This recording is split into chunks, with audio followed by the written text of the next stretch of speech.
بسم الله الرحمن الرحيم. ووفي قدر الدرهم من المغلظة وما دون ربع الثوب أو البدن من المخففة. اب یہاں سے نجاست غلیظہ اور خفیفہ کا حکم بیان کر رہے ہیں. فرمایا ووفی قدر الدرهم من المغلظة، مغلظہ سے یعنی نجاست غلیظہ سے درہم کی مقدار معاف ہے. نجاست غلیظہ سے درہم کی مقدار معاف ہے. یعنی اگر نجاست غلیظہ جمی ہوئی چیز ہے یا جسم رکھنے والی کوئی چیز ہے تو پھر اس کے وزن کو دیکھا جائے گا کہ جتنا درہم کا وزن ہوتا ہے اتنا اس نجاست کے وزن کو دیکھا جائے گا. اگر نجاست جسم رکھنے والی شے ہے یعنی اندازہ لگایا جائے گا. اور اگر نجاست غلیظہ مائع چیز ہے تو مائع کی صورت میں درہم کی جسامت کو دیکھا جائے گا کہ ایک درہم کتنی جگہ گھیرتا ہے.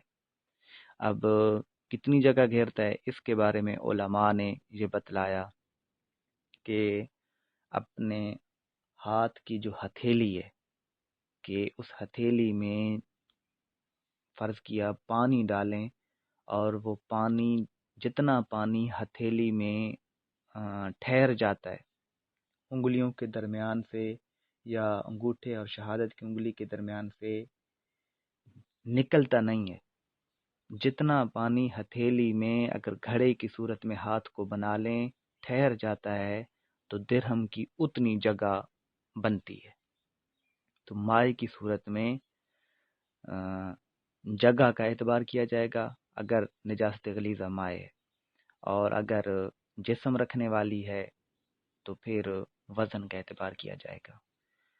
تو درہم جتنی مقدار جو ہے معاف ہے، اور یہ جو معاف ہونا ہے یہ فساد نماز کے لیے، یعنی نمازی کو معلوم نہ تھا اور درہم کی مقدار لگی ہوئی تھی،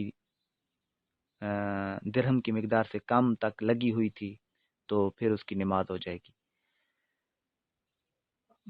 اور اگر نمازی کو معلوم تھا کہ درہم سے کم ہے تو پھر اس کے لیے افضل یہی تھا کہ وہ اس کو دھو لے. اس کے لیے افضل یہ تھا کہ درہم سے کم نجاست غلیظہ لگی ہوئی ہے تو اس کو دھو لے، اور اگر درہم جتنی ہے تو پھر اس کو دھونا واجب ہوتا ہے. نجاست غلیظہ اگر درہم کی مقدار کو پہنچ گئی ہو تو یہ مکروہ تحریمی ہے، اور اگر درہم کی مقدار سے کم ہو تو پھر یہ مکروہ تنزیہی ہے.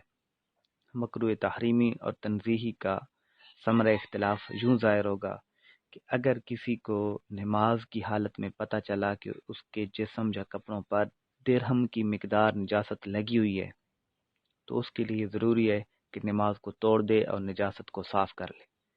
اور اگر درہم سے تھوڑی ہے تو پھر اس کے لیے نماز کو توڑنا ضروری نہیں ہے. تو فرمایا کہ وَأُوفِيَ قَدْرُ الدِّرْهَمِ مِنَ الْمُغَلَّظَةِ، نجاست غلیظہ سے درہم کی مقدار معاف ہے. وَمَا دُونَ رُبْعِ الثَّوْبِ أَوِ الْبَدَنِ مِنَ الْمُخَفَّفَةِ، اور چوتھائی کپڑے یا بدن سے کم نجاست خفیفہ معاف ہے. وَمَا دُونَ رُبْعِ الثَّوْبِ، اور جو چوتھائی کپڑے سے کم ہو، اول بدن یا چوتھائی بدن سے کم ہو، من المخففات نجاست خفیفہ میں سے. تو کیا اوفیا یہاں بھی داخل ہوگا، یعنی وہ نجاست بھی پھر معاف ہوگی. نجاست خفیفہ میں بدن اور کپڑے کا چوتھائی حصہ معاف ہے. اب چوتھائی کو اتنا سمجھیں کہ بدن یا کپڑے کے کچھ اعضاء ایسے ہوتے ہیں کہ جن کے الگ الگ چوتھائی کا اعتبار کیا جائے گا. مثال کے طور پر سر الگ عضو ہے، اس کا الگ چوتھائی شمار کیا جائے گا. دو کان یہ الگ الگ عضو ہیں تو ان کا چوتھائی الگ الگ شمار کیا جائے گا۔ اسی طرح ہاتھ، یہ ہاتھ کے اوپر جو ہڈی لگی ہوئی ہے جہاں تک، یہ الگ الگ عضو ہے۔ پیچھے جو ہاتھ کے گٹے سے کلائی تک ہے، پہلے ایک ہاتھ الگ عضو، کلائی الگ عضو، اسی طرح بازو کلائی کے اوپر سے شانے کی ہڈی تک یہ الگ عضو ہے۔ اسی طرح گھٹنے کے نیچے پاؤں کے ٹخنوں تک یہ پنڈلی ہے، یہ الگ عضو ہے، اس کا چوتھائی الگ شمار ہوگا۔ پاؤں الگ عضو ہیں، ان کا چوتھائی الگ شمار ہوگا۔ اور اسی طرح کپڑے کے بھی جو حصے الگ الگ ہیں ان کے چوتھائی کا الگ الگ حصہ شمار کیا جائے گا۔ تو بہرحال اس چوتھائی کی تفصیلی جو بحث ہے انشاءاللہ العزیز ستر عورت میں آئے گی۔ تو بدن یا کپڑے کی چوتھائی سے مراد یہ کہ الگ الگ اعضاء جو ہیں ان کی چوتھائی کو لیا جائے گا۔ اب کان کی چوتھائی لازمی بات ہے بہت تھوڑی بنے گی، پنڈلی کی جو چوتھائی ہے وہ تھوڑی زیادہ بنے گی۔ پنڈلی کی چوتھائی اتنی زیادہ ہوگی کہ کان کا پورا عضو بھی اس کے اندر آ سکتا ہے، لیکن پنڈلی پر اگر نجاست لگی تو پنڈلی الگ عضو ہے، اس کی اپنی چوتھائی کا اعتبار کیا جائے گا۔ کان پر نجاست لگی تو کان ایک الگ عضو ہے، اس کی الگ چوتھائی کا اعتبار کیا جائے گا۔ وَعُفِيَ رَشَاشُ بَوْلٍ كَرُؤُوسِ الْإِبِلِ، اور معاف ہیں پیشاب کے چھینٹے جو سوئی کے سروں کی طرح ہوں، یعنی سوئی کے سر یا سوئی کی نوک کے برابر پیشاب کے چھینٹے معاف ہیں کہ ان سے بچنا تھوڑا مشکل ہوتا ہے۔ وَلَغِبْتَلَّ فِرَاشٌ أَوْ تُرَابٌ نَجِسَانِ مِنْ عَرَقِ نَائِمٍ أَوْ بَلَلِ قَدَمٍ وَظَهَرَ أَثَرُ النِّجَاسَةِ فِي الْبَدَنِ وَالْقَدَمِ تَنَجَّسَا۔ یہاں سے ایک اب مسئلہ بتا رہے ہیں کہ وَلَغِبْتَلَّ فِرَاشٌ، اگر تر ہو گیا فراش یعنی بستر، او تراب یا مٹی، نجسان من عرق نائم،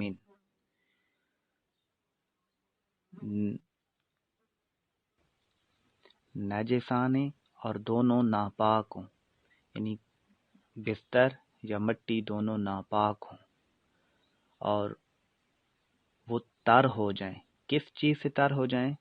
من عرق نائم، سونے والے کے پسینے سے، او بلل قدم یا قدم کی تری سے۔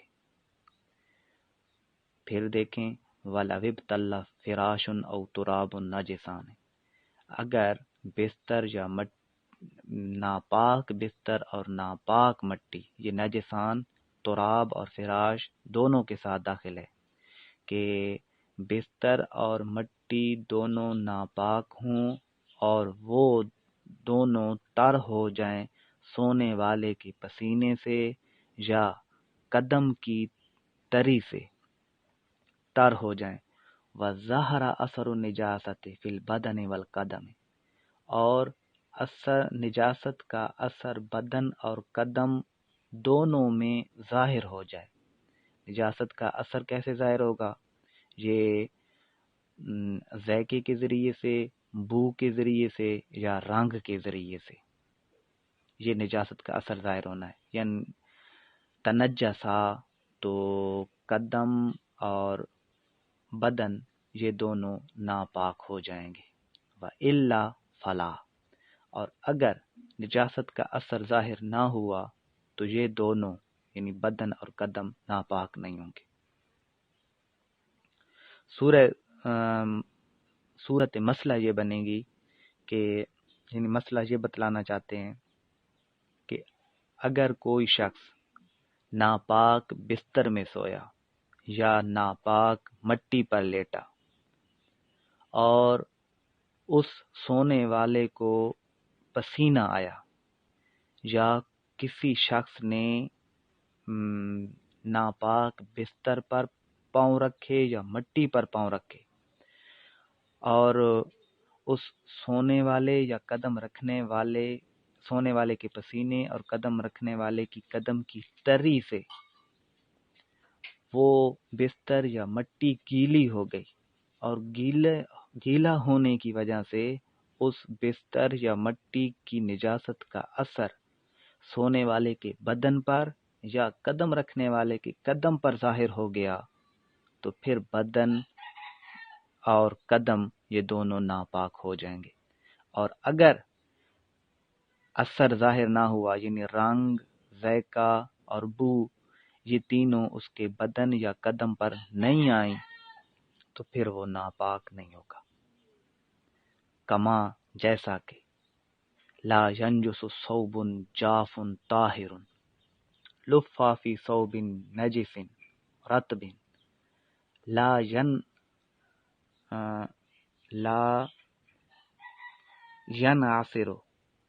ینعصر الرطب لو عصر فلا ینجس ثوب رطب بنشرہ،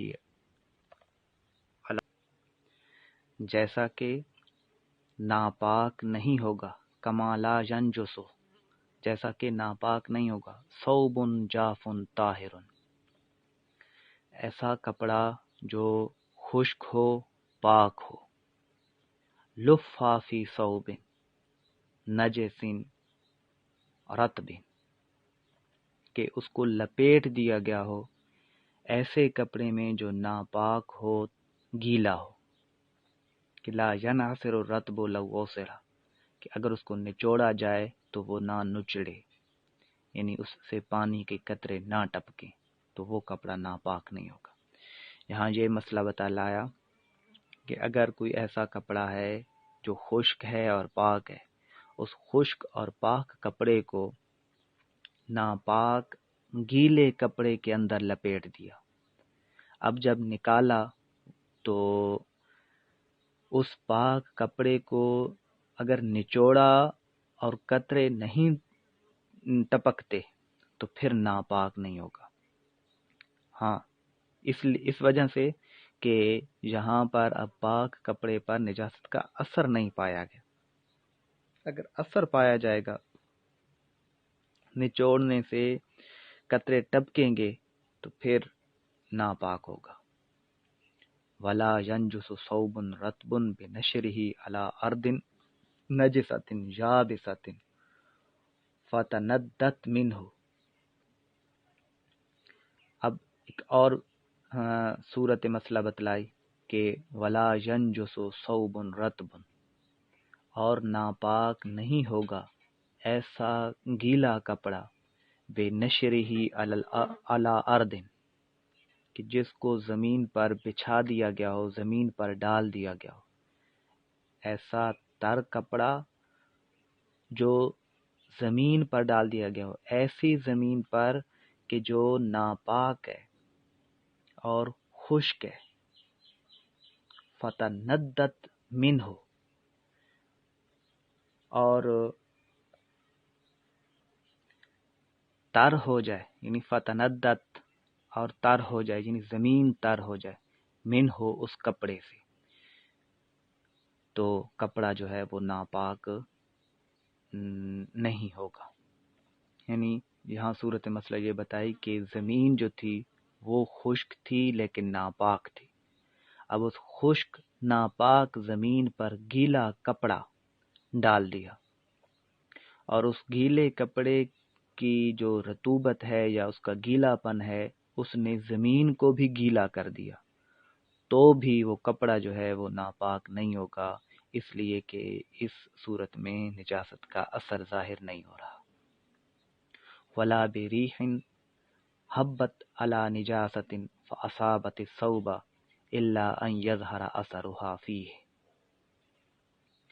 اور نہ ایسی ہوا، یعنی نہ ایسی ہوا ناپاک کرتی ہے، ولا بریح، اور نہ ایسی ہوا سے کپڑا ناپاک ہوگا، حبت علی نجاست، جو نجاست پر گزری ہو، فاصابت الثوب، اور پھر وہ ہوا کپڑے کو لگی ہو، تو بھی وہ کپڑا جو ہے وہ ناپاک نہیں ہوگا، الا ان یظہر اثرها فیہ، سوائے اس کے کہ اس ہوا سے نجاست کا اثر کپڑے میں ظاہر ہو جائے۔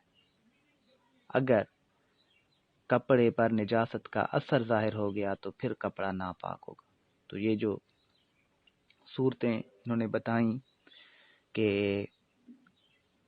پاک کپڑے کو ناپاک کپڑے میں لپیٹ دیا جائے، یا پاک گیلے کپڑے کو خشک ناپاک زمین پر بچھا دیا جائے، یا پھر ایسی ہوا کہ جو نجاست سے گزر کر کپڑے کو لگ رہی ہو، تو ان تینوں صورتوں میں چونکہ نجاست کا اثر ظاہر نہیں ہو رہا تو کپڑا جو ہوگا وہ ناپاک نہیں ہوگا۔ ہاں نجاست کا اثر ظاہر ہو جائے تو پھر کپڑا جو ہے وہ ناپاک ہو جائے گا۔ واللہ اعلم بحقیقت الکلام۔